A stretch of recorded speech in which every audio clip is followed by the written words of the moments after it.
welcome to the SSI Orbit podcast, a forum for conversations that explore the ever-growing ecosystems of self-sovereign identity. And I'm your host, Mathieu Glaude.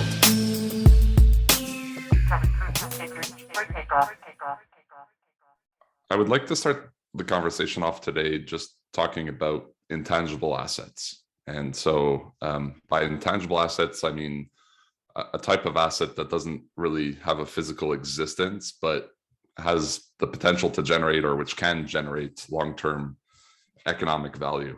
And we often kind of see if you run a business or you work with balance sheets and stuff like that, kind of inside a company, you log these types of assets on your balance sheet. But if we just take a step out and we start talking about intangible assets, maybe from a little bit more of a macro perspective, would be interested in maybe getting a bit more of a breakdown and from yourself and why you think intangible assets are so important to kind of a state or a province or even a city, and just how economists and policymakers should really prioritize what they're doing kind of around this new emerging and probably very rapidly growing asset class of intangibles.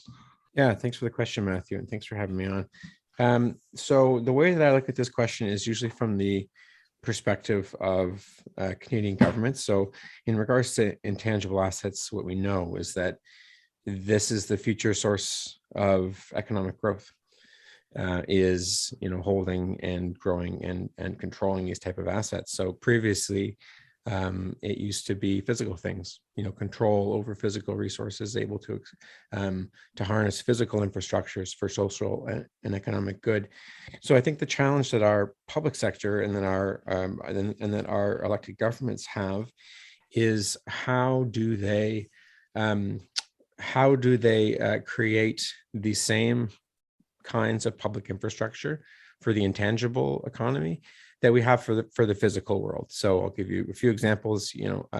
Water systems are public utilities. Roads, you can look at that in the same way as a public infrastructure, upon which lots of public and private economic activity can happen according to different rules.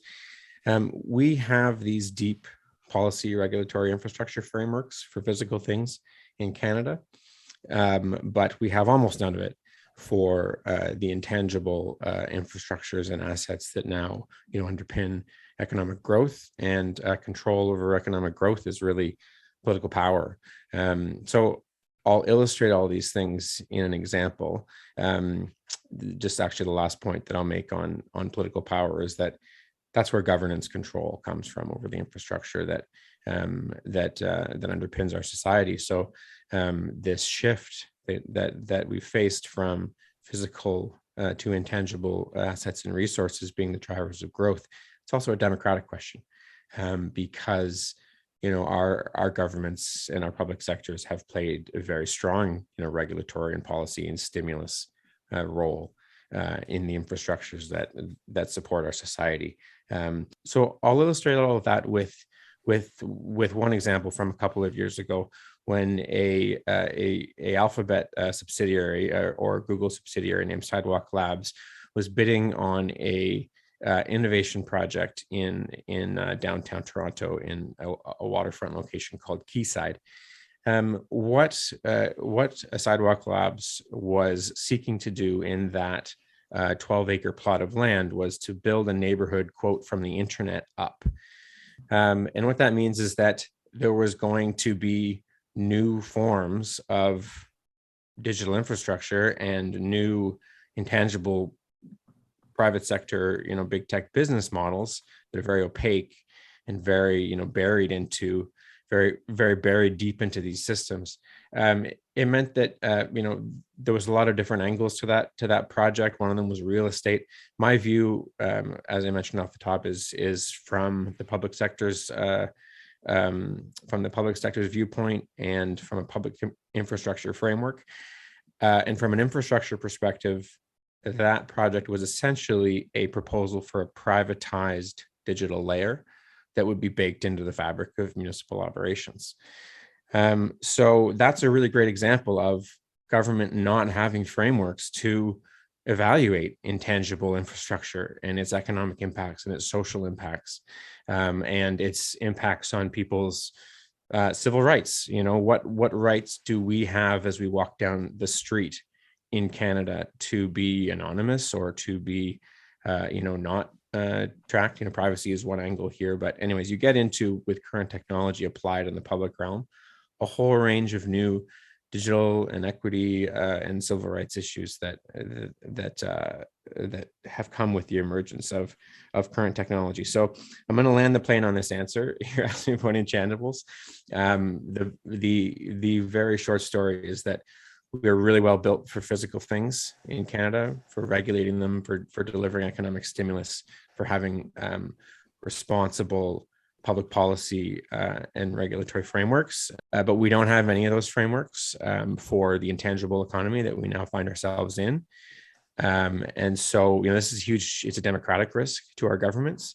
The Quayside example that I gave was at the municipal level, but there's provincial examples and there's federal examples and there's international examples of how, we need to get our house in order and start making practical long-term investments in public infrastructure frameworks for the digital economy, and for government to build, new forms of public digital infrastructure, to just like roads can underpin public activity, private activity, NGO activity, whatever, all according to different rules. You drive a small car, you can go on these roads. You drive a tractor trailer, you're restricted to these, right? We know how to regulate things for the general good of society. We can make arguments about, where on the spectrum certain regulatory decisions might be made or should maybe land, but there's no question that we need to get the public sector, which is all of us really at the end of the day, we need to get our public institutions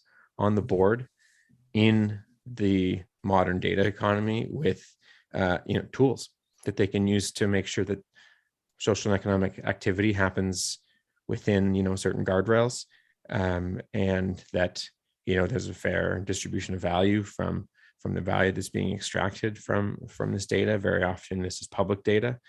So I'll pause there. And one of the things that I'll hear over and over again is sort of when you're talking about policy and legislation and stuff like that, is that it's a little more difficult to come up with the right rule sets of governing digital interactions, just by the nature of the rapid innovation that's happening, by the nature of often you're not even bound to any physical boundaries in the digital space. So I guess my question is, what is the right approach for the public sector, and how does it differ, I guess, across different layers of governments, if it's kind of at a country or provincial, state, or kind of a municipality? Like, how do you approach this without kind of making it too restrictive and kind of inhibiting potential innovation that could be happening? Are there some kind of success stories of places where you look at and you say, these are kind of models that we should use to kind of shape our policies as kind of a public sector entity? So that's a great question. And I think the challenge is that right now government only has blunt instruments.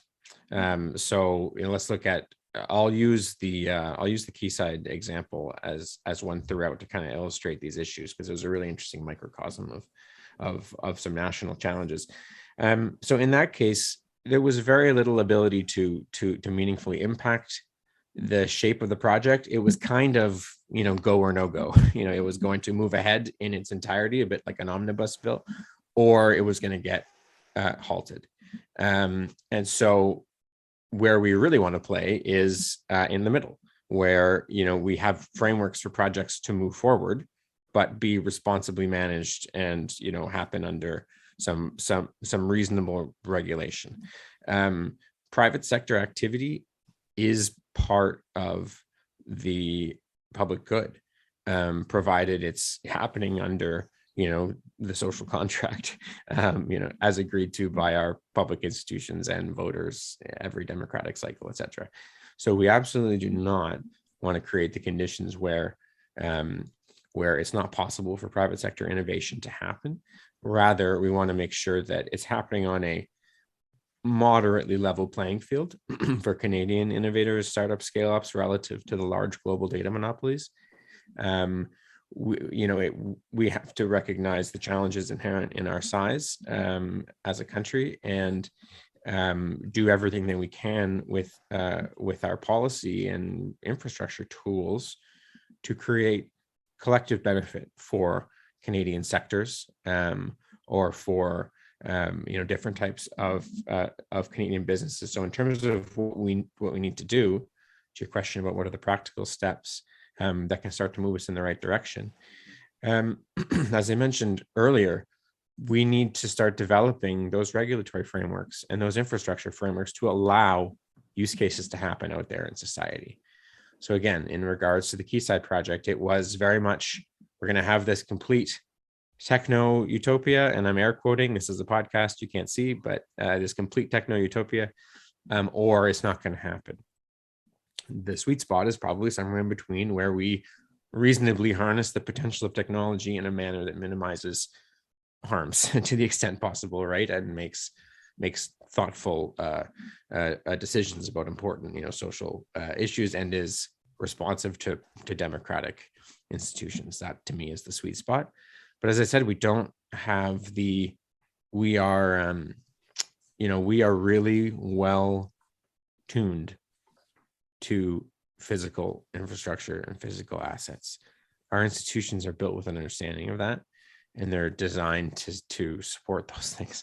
So my organization, Civic Digital, over the past couple of years, our mission was to give the public sector the tools to meet the challenges of the coming century, which is what we're talking about right today. How do you enable responsible economic activity in the current digital era? What is government's proper role to facilitate and regulate and legislate to create the maximum social and economic, public and private good? So unfortunately, like there's inspiration you can take from some international jurisdictions, but ultimately, like, we have to tend to our own garden here, because we have unique constitutional constraints, in terms of constitutional division of powers between orders of government. And so you ultimately, what I've found is that federally, it's really hard. Municipally, it's also very hard. Provincially is the sweet spot in Canada for data issues, because they have that's just jurisdictionally, in terms of privacy legislation and education and health and everything, being provincial in Canada. Municipalities being, quote, creatures of the province, created by provincial legislation. So when you're working at the provincial level, you can approach issues like digital ID or public data utilities, and you can approach those, and the municipal sector and the ag sector, and the transportation sector. These can all be kind of in play from a public policy standpoint when you're working provincially. So I think that's where we're going to see in Canada, we're going to see the most activity in the coming years is at the provincial level. And there's really an opportunity now for a Canadian province to really stick the landing and create a relatively, forward-thinking public data institution.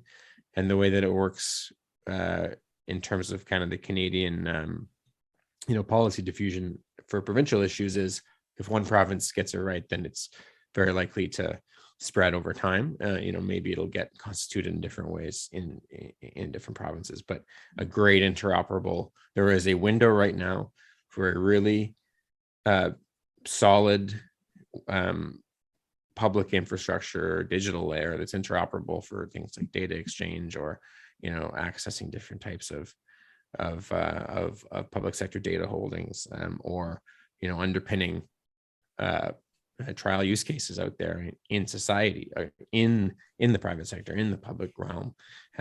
So there's an opening right now for a province to stick the landing, and then when you do that, you get to reap the long-term benefits of being the one setting the rules as opposed to being a rule taker. So I think provincially is where we're going to see action on that in the coming years. And I think it's just critical that we create the ability for government to do this stimulus, to do this regulation, because we need to drive a sustained social and economic recovery in this province and in this country. And we're not going to do it by digging up roads again. You know, physical infrastructure is incredibly important, and we all understand the value of this quote unquote shovels in the ground, right? It's a stimulus program. It creates jobs. It creates increased tax receipts, which then funds more infrastructure, right? We understand that kind of virtuous cycle. My work is to try to create the government frameworks and programs to enable, in part, this part of the work, sorry, to enable digital shovels in the ground, to allow government to do targeted digital stimulus. I really like your analogy of the digital shovels. And kind of one of the things that, and we talk about all of this kind of being for stimulus reasons, and you're really trying to grow the economy of your jurisdiction. One of the things that I've been thinking about lately, and this is kind of one of the things that we're having gone to business school, this is one of the things we're taught in the first kind of economics class, is that supply and demand kind of diagram, right?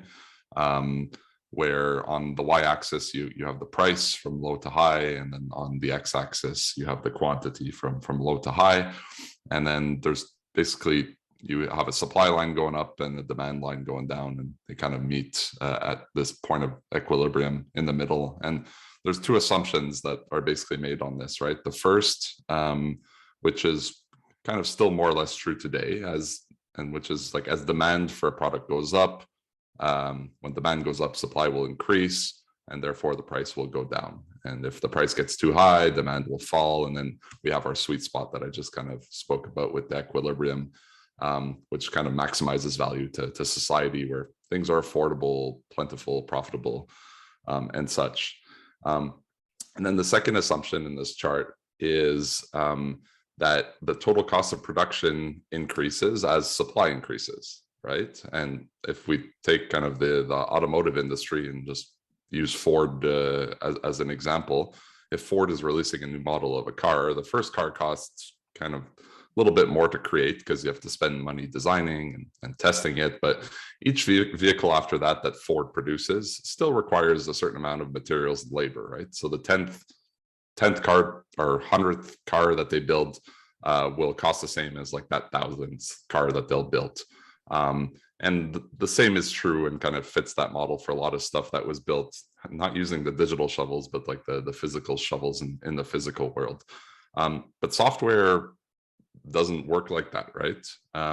And kind of ourselves being in the digital ID space, and we could use some examples here, we might spend a lot of money to kind of design that first unit or that first piece of software. But pretty much after that, every unit after that, once you've kind of created that first unit, is virtually free to produce, unlike kind of the goods that powered our economy in the past. In the physical world, software and data are these intangible assets that we talked about. And I guess there are some other intangible assets like R&D and brands and stuff like that is a little bit hard to kind of account for by policymakers. So looking at that and then saying that, okay, if we want to, if really like the model is changing with the intangible asset class, and we talk about, and I like the comment you made earlier as well about private sector activity is really part of a public good as well, because the public sector helps shape kind of what kind of the private sector can and can't do, at least the regulated the regulated sectors. If we now start thinking about this public data institution and kind of these public data utilities, you gave a couple examples about agriculture or transport and stuff like that.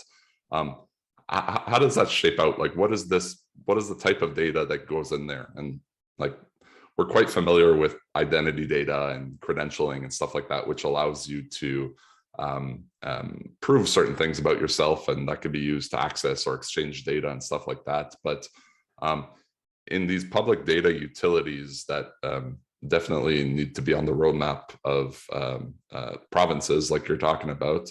What would be some examples, and how does the private sector then interact with these public data utilities? Like, are there some tangible examples that you could give of kind of, and then where the benefits would be created for all parties involved? Yeah, that's a great question. So in regards to the economic chart, the challenge that government has is that you, Matthew, or let's say you ran Alphabet or some random company of your choice that is very large. You do all your designing at scale. Okay, you are not doing something for just within a municipality, right? Or just even within a provincial department. No, you're designing very large things that can go global very quickly, right? If you are so fortunate as to have that success. Government can't work like that. A Canadian municipality or an Ontario municipality, they can only make decisions that are within their four walls. And so what we find is the pressure on governments of all levels to have weird custom stuff that's not interoperable, right? And that creates, it may solve the issue that the city or the department was trying to do, for themselves, but it does not capture those macro kind of aggregate benefits that private sector innovators with their approaches tend to enjoy, because they're playing on the big data economics table. So in terms of how data utilities are related to this and how they solve that, they don't allow. Let's talk about Ontario. They don't allow Ontario to design globally, but they at least let Ontario design at scale for their province within their own jurisdiction. Okay, so that's number one. Is it's a framework and an institution that still, in theory, because it doesn't exist yet, it's a framework or an institution that can allow them to manage this resource. Data is a resource. It's an asset class. It's also a kind of infrastructure. You can manage these things at scale across the province instead of in little bits and bytes. So why did utility models emerge in the first place? I'll use hydro as an example. Why did that emerge? It's because maintaining an electrical system that works and a grid that works can only be done at scale, right? You can't have different types of grids in different cities and expect them all to work in the provincial grid to work, right? I'm butchering it, but you know what I mean. It needs to be managed at scale, and special infrastructure built that can only be the purview of public regulation. So I'll give you an example.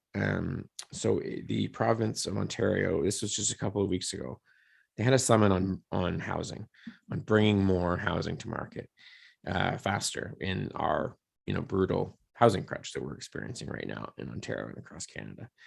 And one of the things that was in this press release was that they want to explore the creation of a data standard for development approvals. So what that means is, an architect or a builder would submit drawings to a municipality or to the Property Assessment Corporation in Ontario. It's called MPAC, and a variety of other regulatory institutions that are part of that kind of service chain to get a building approved for construction and then put onto the tax rolls, and brought into the active system and brought online. But the challenge with that, and I'm really, really simplifying, anybody who's in this particular use case space can tell you, the very, very simple challenge is that there's different formats everywhere for, let's say, a drawing, of a blueprint or a map of a site. There's different terminologies, there's different. So there's no way for a system to be set up that is interoperable and not dependent on humans photocopying and scanning and emailing lots of PDFs. So the data utility role is, whose job is it in Canada to create a data standard for the housing development approvals process? It's nobody's job. And so that's part of why these new institutions are needed to step into that governance, policy, infrastructure, regulatory vacuum. There's no public actor right now that would sponsor the creation of that standard and then build basic public data infrastructure to enable its functioning. So this example ties up a lot of what I was saying before. There's a gap. There's a regulatory and a service and an infrastructure gap. What does infrastructure do? It enables activity to happen. Right? That's what public infrastructure does. So in this case, we have public infrastructure for development approvals, but it's really bad. It's extremely fragmented. It's non-technical. It's very human reliant, and you can't automate anything. Or in terms of consistency of formatting and evaluation, but also in terms of compliance. There was a heavy amount of compliance involved that if we had digital building models, for example, that were all standardized, then you could automate aspects of that away. So in any case, in the housing example in Ontario, it was announced just a few weeks ago that the Ontario Data Authority would be exploring the creation and management of a data standard and the infrastructure, part of the technical infrastructure to enable that functionality at scale across the province. So what that's done is it's elevated an aspect of the problem that no one city, no one developer, no one person within the Property Assessment Corporation or anywhere else in that evaluation and governance chain is taking a piece of that no individual actor could do on their own, and it is filled that with provincial government infrastructure. Again, this is theoretical because it was an announcement to explore the creation of. So in any case, I hope that example is resonating, because it should kind of tie up most of the themes that I've been touching on. Because in this case, they're not nationalizing anything. It's just the provision of a basic piece of infrastructure to enable something else to happen better. In this case, reducing significantly, pain within the sector for how that process works, but also shortening the time and giving the province better data on what's happening, because they can analyze in new ways with a view across the entirety of the jurisdiction in new ways, because that's what the systems enable them to do. I like the comparison perhaps at times, and it's it's always tricky but starting to talk about blockchain stuff, because then people just get caught up on things. But I like the comparison of blockchain or kind of these permissionless crypto networks, because in reality they are kind of public utilities. They're not governed by a government per se, but they're governed by kind of a community, but they are public utilities. And then you end up seeing these systems that are built on top of them, sometimes by communities, but other times by the private sector that is able to use these networks or these blockchains as data sources to help fuel their business processes and their products and services and whatever they're commercializing. Do you see it kind of the same way of like, if the government, and still sticking on kind of provincial where they have jurisdiction over certain spaces, is it the same type of thing that it's kind of like the government of Ontario would say, hey, like we're going to create this public data utility similar to the blockchain example, not a blockchain. I just wanted to use that as an example of a utility where people could build on top of. Do you see it as being the same thing, whereas they have this kind of infrastructure and this data sitting on there, and if you come in and you fit within kind of the rules that they've set and you're able to get access to this, like same type of thing? If you're a private sector company, you can now build some processes on top of that. So I don't speak for the government in any way. I'll just give my 2 cents on it. I can't suppose the direction that they might go. What I will say is, yes, that's the general idea, is that government needs to be moving into providing new kinds of intangible infrastructure in the same way that they provide physical infrastructure for things to happen on top of. And, generally, we want the infrastructures that underpin society to be responsive-ish to regulatory frameworks and democratic institutions, right? The way that I look at it is that a lot of these technologies and in a lot of different use cases, they're already functioning as public utilities in just a de facto manner. And so when I say that part of my work is to help government create frameworks to manage these things, is because you have to be purposeful to undo that de facto, to change that de facto situation. You have to be proactive. The status quo is not going to change direction because we want it to. It'll change because we do something about it. And so that's what I'm trying to do, because the opportunity, like the cost to us of inaction is a decision as well. And I think allowing current trends to continue will lead us to a more heavily privatized public infrastructure space, which also means it's less, we would have less ability to even talk about regulatory decisions because the ability of government to regulate would be diminished. And so I'm trying to, keep the existing tools that government has alive, and then two, create new tools to do the same thing. That I'm a public sector booster. Every sector has their challenges, but I'm a deep believer in the value of our public institutions to our future, social, economic, and democratic prosperity. And they're not perfect, but that's why we work on them. And ultimately we all have a stake in that. So I think it's just an imperative that we bring to life the situation that you described, which is a intangible asset that doesn't have to be nationalized or under government control, but government is able to work with it and be interoperable with it if it wants, and deploy it, within its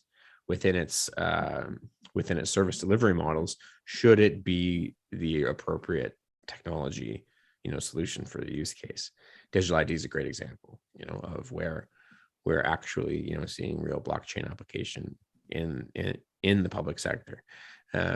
You'd know this more than anybody, Mathieu, but for a time there was a blockchain for this and blockchain for that, right? Like there was a bit of movement on that one, but companies like yours are providing actual public services and contributing to actual public infrastructure. And so I'd love to hear your answer to the question, if you don't mind me asking you. How has your experience been in terms of doing what you do and having, I'm not sure if it was an RFP at some point, like how did you get involved with government, and how did you become a partner in the digital ID program? Yeah, I guess from our side, we built a deep technical and business expertise around building decentralized architectures, using tools like blockchains or crypto or digital assets or smart contracts or distributed storage. And then that kind of led us to a decentralized identity, because we were always kind of looking for a slick way of gaining verifiability, so that when I show up to a decentralized network, I don't need to have a federated model, or I don't have to have someone managing provisioning and access to the network and managing compliance or whatever kind of is required for the specific use case. We wanted to be able to keep it kind of decentralized and keep the properties of privacy and security intact, basically. That led us into the whole self-sovereign identity space, which there is a component of it that can use blockchain or can use distributed ledger.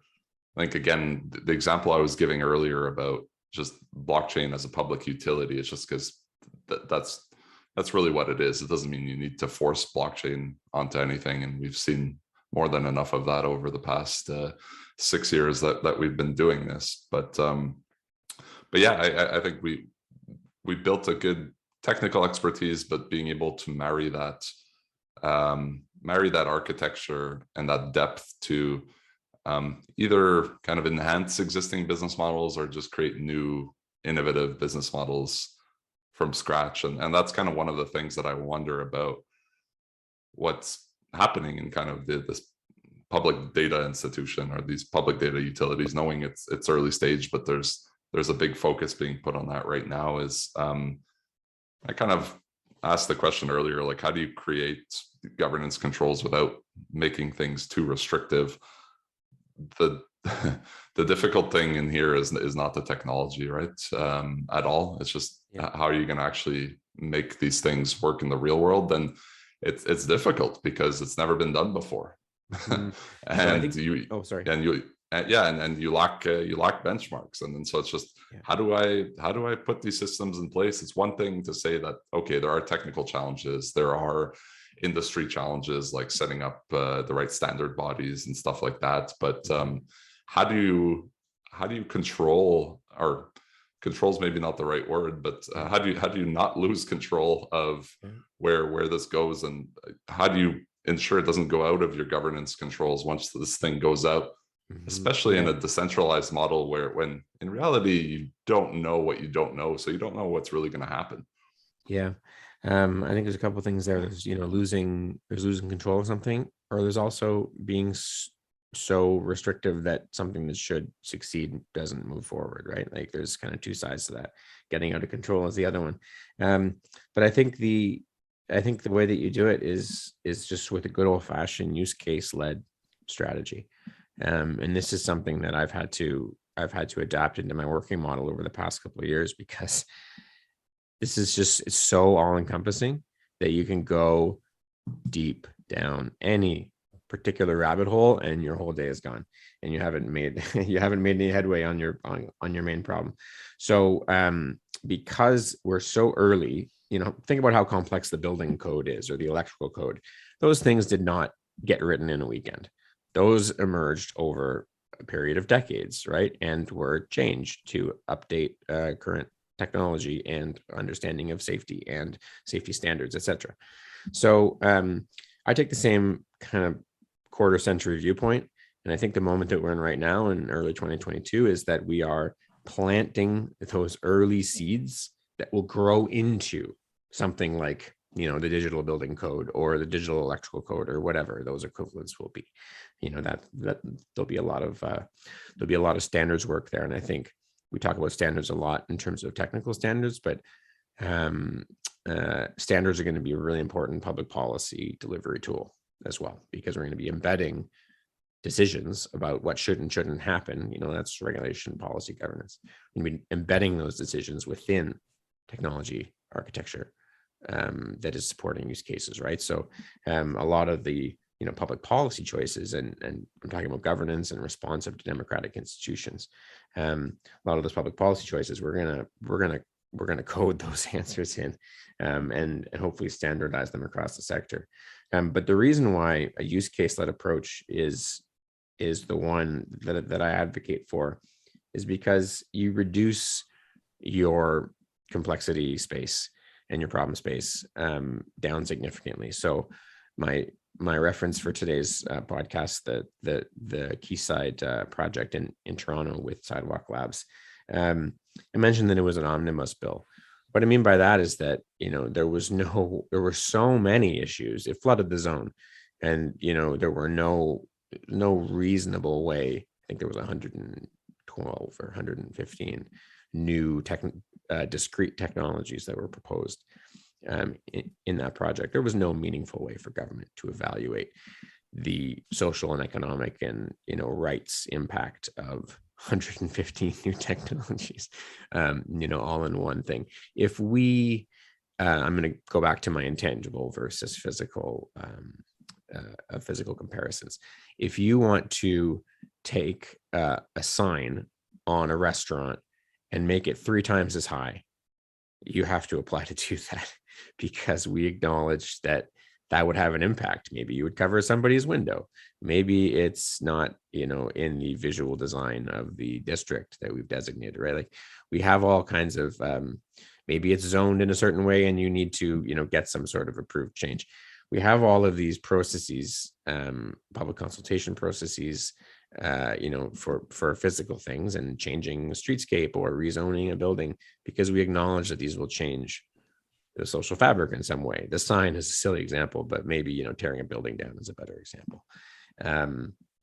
You have to, there's pretty extensive consultation processes that we legislate in the Planning Act. Again, I'm talking about Ontario here. So we need to avoid that situation where the system is paralyzed by, too many issues to solve all in one. So instead of taking an omnibus approach, we have to break down into very, very specific and well scoped kind of sub use case projects. So the data standard thing for housing is a good example. That's a very, very specific thing that a very large concept of a public data utility is going to be applied to. Okay, but they've done the right thing, which is to not say we're going to solve every issue with housing, and it's not, technology will be thy savior, right? It's we know we've properly defined our problem, we've worked with all the stakeholders, and we understand the space to know that there is a particular aspect of this problem that government's convening and infrastructure authority can be put into. And then because it's tightly scoped, you can actually spend the time to solve those problems, because they will come up. You're going to have them. You're going to have a ton of very sticky, policy, regulatory, legal challenges in any project like this, as you well know.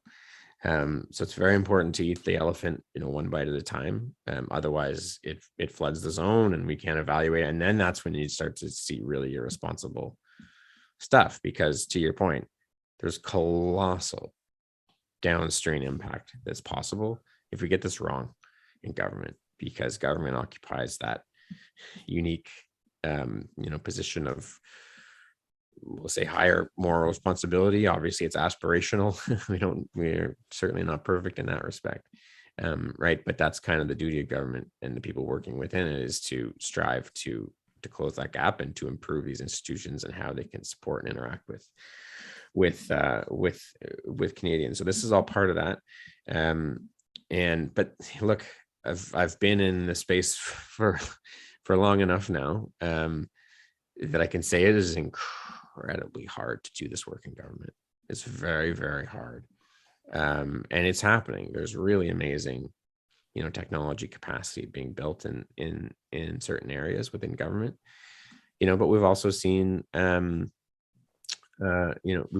how it can be hard for government to grow, internal digital capacity in other areas. It's hard to unlock big ticket digital investments, because it's also easy to hire out under current procurement. So, it's a challenge for government to as to whether or not it, it's an open question, and it's an ongoing debate about how much internal government delivery capacity or internal delivery capacity should government have, and how much should we be contracting out.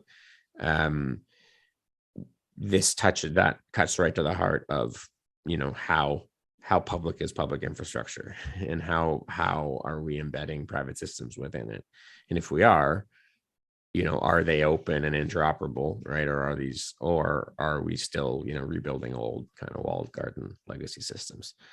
So, it's easy to think that because we know better around, vendor lock-in and, things like that, because we've been bitten so many times over the decades, it's easy to think that we won't make that mistake again, as, we being pick a public institution of your choice. But there's structural factors that lead that stuff to happen, and like I said, these institutions are designed to work a certain way, and there's pockets of excellence and capacity that are growing up in spots around Canada and all levels of government and in some municipalities, but it's still very hard to make tangible progress on these complex digital and data projects within government, and generally they're underinvested in. Speaking generally, because we understand, like I said, we understand shovels in the ground. How many politicians talk about that as an economic development strategy? Well, they're all talking about things that are super important: roads, bridges, right? That critical municipal infrastructure that I will 100% advocate for full investment in. And we also need to create those same frameworks for the digital and data and intangible world that we're in now. It's not a future state, it's now, and it was 10 years ago as well, right? This has been happening for a while, so it's urgent work in my mind that we equip our public institutions with the tools to stay afloat and then to strengthen themselves through this transition and their role in enabling, societal good across social and economic sectors. The focus on use case is definitely something that we recommend as well. I think in any business, just having focus on one thing and doing one thing very well kind of indicates success more times than others, right? If you're trying to boil the ocean, you won't get there. So it's just kind of starting like with a little bit of a thinner slice and just solving those problems there. And that's kind of the focusing on a particular use case, because like you mentioned, in any particular use case, you have complex dynamics just specific for that use case. You have different stakeholders involved. There's different context and different subject matter expertise that needs to be kind of put into place when you're coming up with different frameworks. You have tons of challenges to adoption as well, even just in one use case when you have different stakeholders, like especially when different stakeholders need to innovate together at the same time. This introduces risk overall when different stakeholders or different members in the ecosystem that you're working towards creating kind of a public data institution for need to all adopt different pieces here. You introduce risk. So there's kind of enough complexity within one use case together. And I think you also touched on kind of the no walled garden or avoiding vendor lock-in. That introduces even more complexity, really, when for good reason you're trying to stay away from these, but you need to get it right. And if you're trying to move away from a specific vendor or a specific silo, or just call it like application or company centric design towards more of a data centric design, it introduces that much more complexity. And unfortunately, we still see kind of public procurement purchasing walled garden solutions. I think as I was preparing for our conversation, you've been talking a little bit about the Sidewalks Lab or the Quayside project that happened in the city of Toronto. There's another kind of, I guess, issue that happened in the city of Toronto where there was kind of a procurement that happened of a payment solution. This company Pay It. I'm sure you're knowledgeable of this as well, where they basically just sole sourced kind of a key piece of digital infrastructure. So we've been talking a lot about kind of the provincial level. There's probably a lot of similar impact that the municipalities can make as well. Do they need to collaborate together to make this happen? Could they work on their own kind of public data utility projects? Are there key differences between how like a municipality should be looking at this than kind of a province in Canada? Like, you could think that municipalities could perhaps be more agile than provinces. Is that a true statement? Would be curious to hear about how they kind of work together, or maybe what are some of the differences or challenges or opportunities that maybe a municipality would have versus a province. Yeah, that's a great question. So yeah, they are all working on their own individual things at the moment. That's very much our model. The variation in quality and reliability of municipal open data portals is a good place to look if you're looking at the the kind of fruits of this approach. I don't think probably most people would agree that they didn't live up to their hype, but that's the hype's problem. Part of how we approach these problems has been way too excited. There's been a lot of marketing around smart cities. That was a very private sector driven conversation, that narrative around being smart, and it impacted a decade of municipal technology decisions. But really what municipalities have been doing is integrating increasingly complex city spanning systems, and not being able to or not not having the natural role of needing to think about interoperability at the provincial level, right? So cities are doing exactly what they're designed to do. I think that they're under resourced in their efforts to do it. Municipalities are kind of legally and constitutionally the weakest order of government in Canada, despite being the most closely connected with people's day-to-day lives. And so what we see at the municipal level is them doing exactly what they're supposed to do, which is being, for the most part, a individual boat in the ocean that has a few, signal flares going to the province and a few signal flares going to the feds, right, in terms of data exchange for certain things, but everything else is pretty much happening manually. What I find exciting about the provincial data utility, let's call it a movement at this point, because there isn't one yet. What I think is exciting about that is that all of a sudden there's an institution that is tasked with thinking about interoperability at a provincial level across municipalities. So that's what the data standard press release from the other week did. It did something that no individual city could do, which is to say, we're going to set a framework and some rules for the whole sector, and we're going to provide some basic enabling infrastructure, and then we're going to let you all do your thing.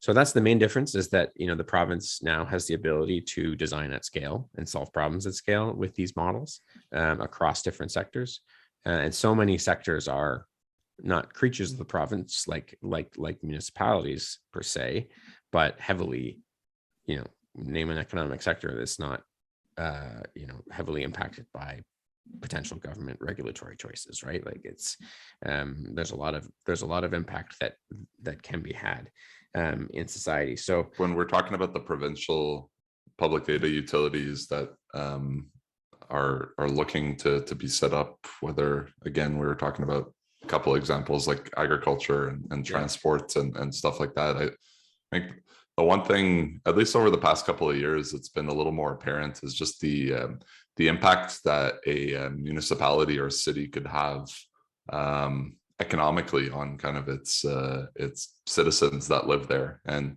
I don't have very good examples or data coming out of Canada, but there are some cities in the US, just looking south of the border from where you and I are sitting right now, like Miami or even Austin, Texas, that have just seen like tremendous growth based on, I guess, the policies that they've been setting or putting into place during COVID, where there's a lot of people that have moved to these spaces. Do you see the municipalities kind of having the same type of impact if they take these kind of progressive or at least popular policies towards I guess boosting economic activities or efficiencies within the municipalities?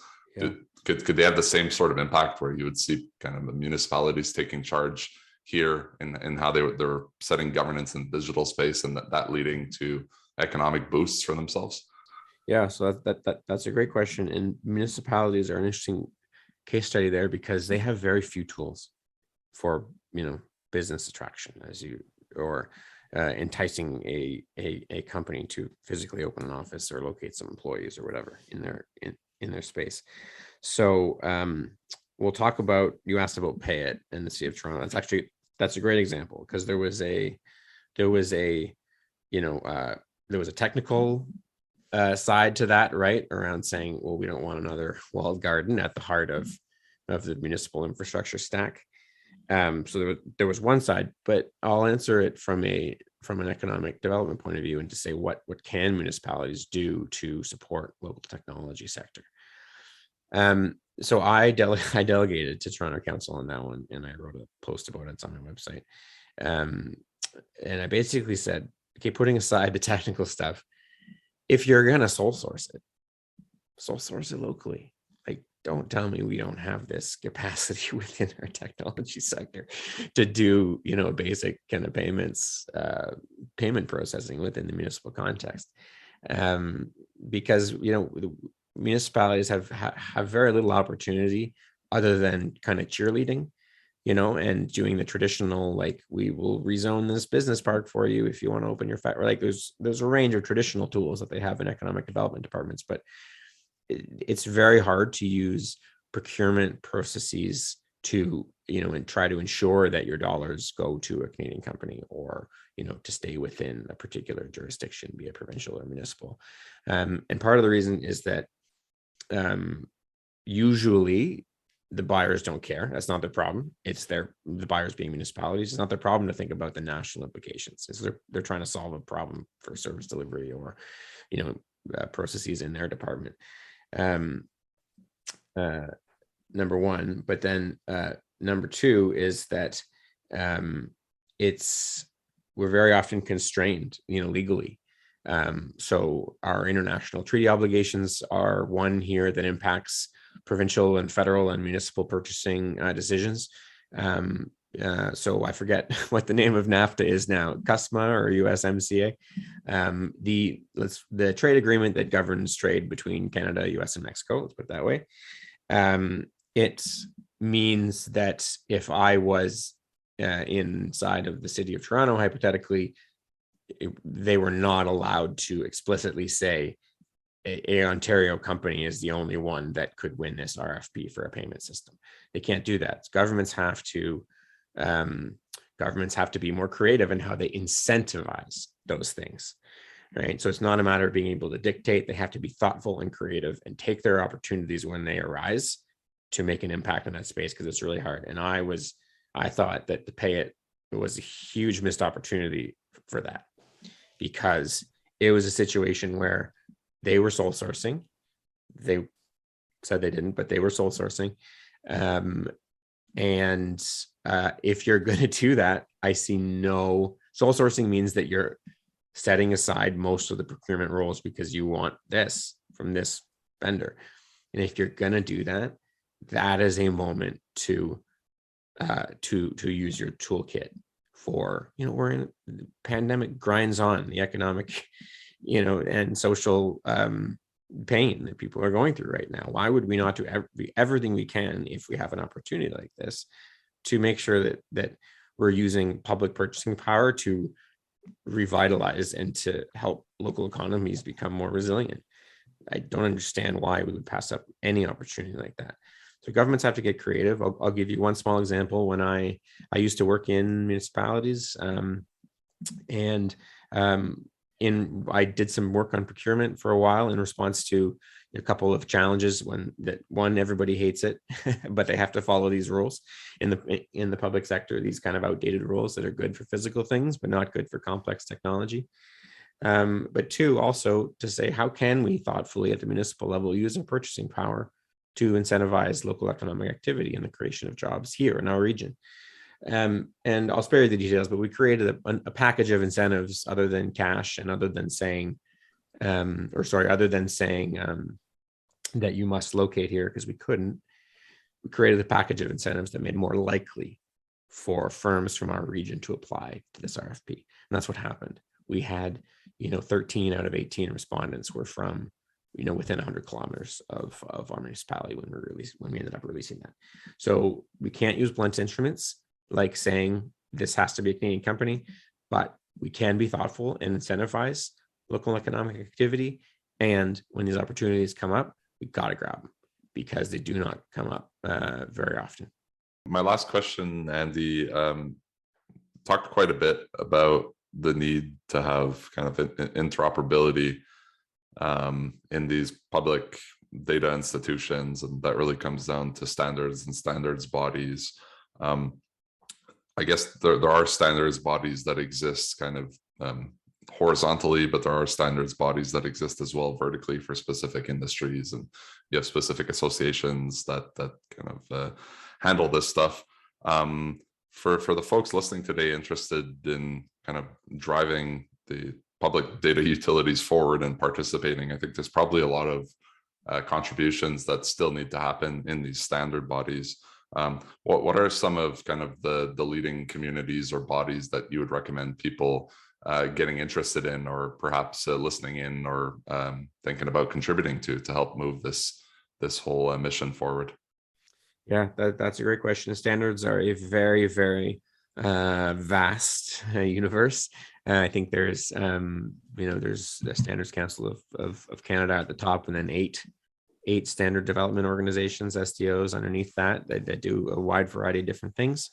I can't comment on all of them, but one of them that I see doing great work in this space is called the CIO Strategy Council. They've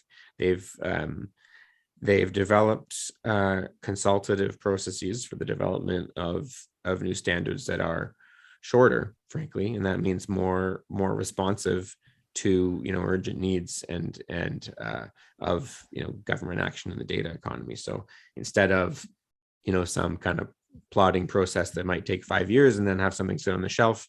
You can integrate a shorter standards development process into public policy and infrastructure development, from the beginning, as opposed to trying to shoehorn something in, later. So, I think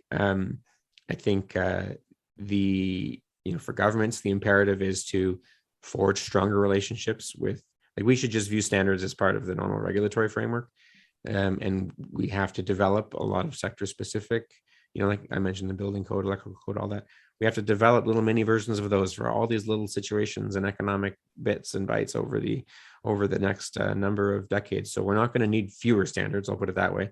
So governments should be looking to identify which standards organizations might be, suitable for their activity in terms of support and partnership. And then in terms of other people getting involved, those are robust consultation processes and engagement opportunities in terms of the actual creation of those things.